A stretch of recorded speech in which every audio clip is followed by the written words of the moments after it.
Hey everyone, this is Larry. Welcome back to TodayIfeelLike.com. Today we're going to check out the Mi action camera. This is a 4K action camera that's a competitor to GoPro. We're going to see how it does, see if it competes, and let's go check it out.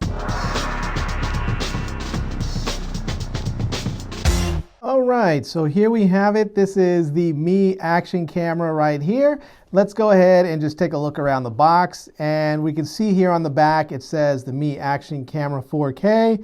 There's a little bit of specs on here that says it is packaged with the Mi action camera 4K battery, data cable, and it says the model number, and it says the lens, which is a f2.8, and it has a field of view of 145 degrees and a focal length of 3.2 millimeters. So this thing is pretty wide.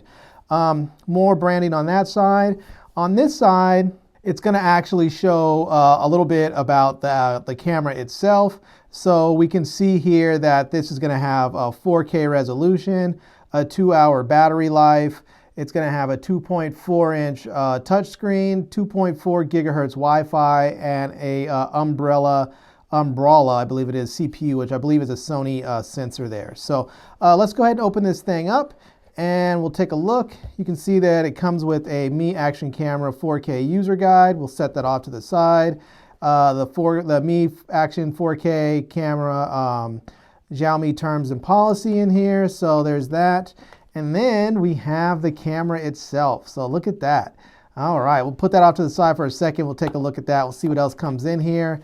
And what do we have? We have a battery, so that's always nice. So we have a battery, and we have a data cable, which is it's a micro USB cable. So pretty generic stuff in there. One thing that there is no housing in here. There's nothing. There is a tripod thread on there, which is really nice. So this is a really nice feature on there to have, that it actually has a 1/4 tripod thread so that we can get this thing mounted onto a tripod or a selfie stick very quickly and easily. So let's go ahead and we'll pop the battery in here. Let's see how this thing goes in. We'll get this, see if we can get this in.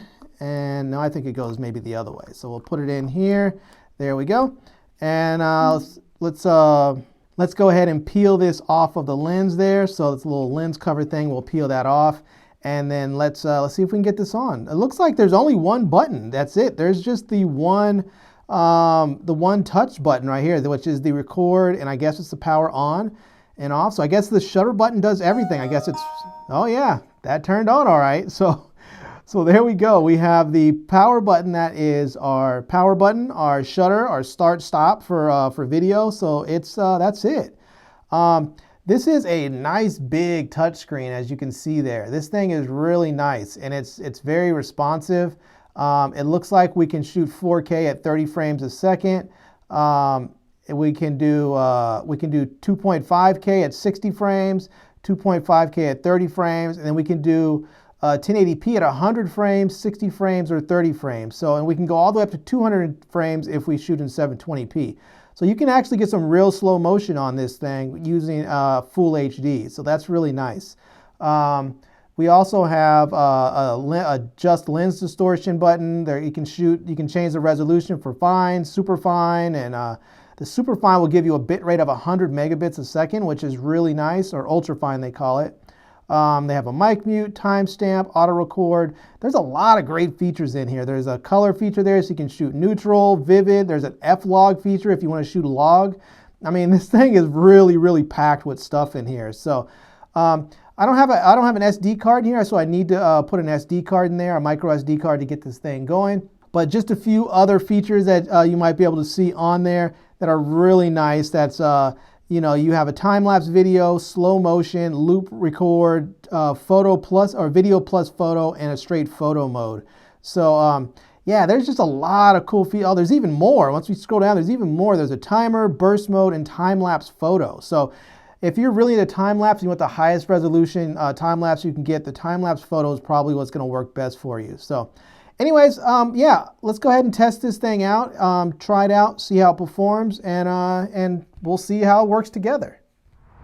All right, I mounted both of these cameras onto a Manfrotto twist grip bar here, and I'm just walking now so I can sort of test the image stabilization. So I want to see how good they work on each camera. The GoPro has its hyper smooth image stabilization, and the Me camera has its 6-axis image stabilization. So I'm going to run here a little bit so we can see how this works, if it smooths out, how well each one performs with its image stabilization. And again, I'm just running, holding these out in front of me, so it should be pretty bumpy. So it should be a pretty good test to see how well these things work with image stabilization. Now, if you're going to use either one of these cameras for vlogging, you're going to want to make sure that they have good audio. So we know that the GoPro Hero 7s have really good audio, but let's see if the Me camera, action camera, has good audio. So what you're hearing right now is audio coming straight from the camera of the Me camera. This is not synced up with my audio recorder. This is just straight out of the Me camera. And now let's switch over to the GoPro and see what that sounds like. All right, so now we are on the GoPro and we can hear what the GoPro Hero 7's audio sounds like. Now there may be some differences, but you have to remember that the Me camera is less than $100. So if it doesn't sound as good, you kind of do get what you pay for. But for me, this is not such an important test because I always record my audio separately and sync it in editing. So, but for those who don't, you want to make sure you have good audio. All right, so next I want to test out the slow motion of this camera and compare it to the GoPro. And so there are some slight differences. They both record a slow motion and 1080p full HD, but the GoPro does 120 frames per second, whereas the Me camera does 100 frames per second. So let's test it out, see if that extra 20 frames a second actually matters. All right, so I'm recording now, and with the GoPro at 120 frames a second, the Me camera with 100 frames per second, and let's just check it out.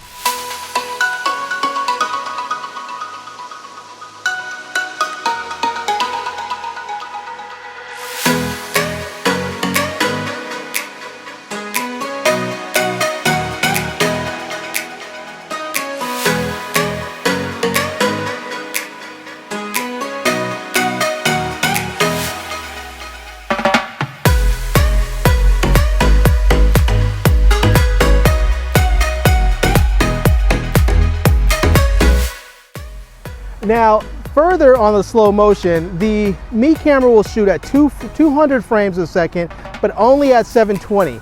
Now, the GoPro will shoot 240 frames a second in HD. So let's go ahead, set them up like that. We'll do another test. We'll see how the Me camera looks at 200 frames compared to the GoPro at 240 frames.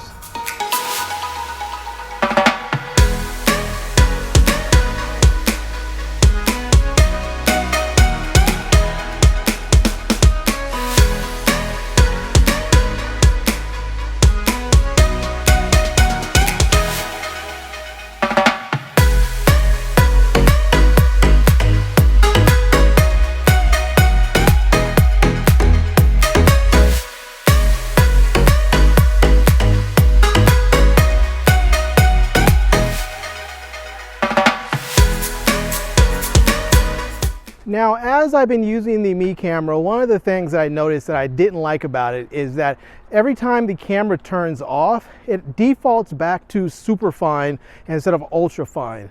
Ultra fine in the camera settings is where you get that really high bit rate, that 100 megabits per second, where you get the best image quality. But every time the camera turns off, it defaults and goes back to super fine instead of ultra fine. And then you have to remember to go into the settings and turn that back on.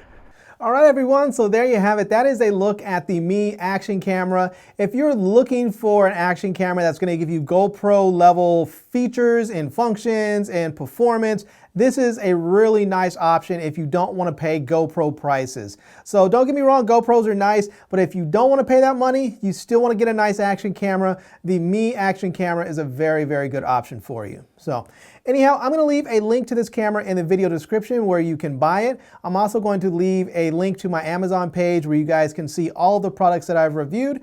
And I hope you guys enjoyed this video. If you did, please give it a big thumbs up. And please subscribe to my channel and follow me on Facebook. And I am Larry with TodayIfeelLike.com. Thanks for coming back to see me. Come back and see me soon. And until next time, Love, peace, and hair grease. Peace.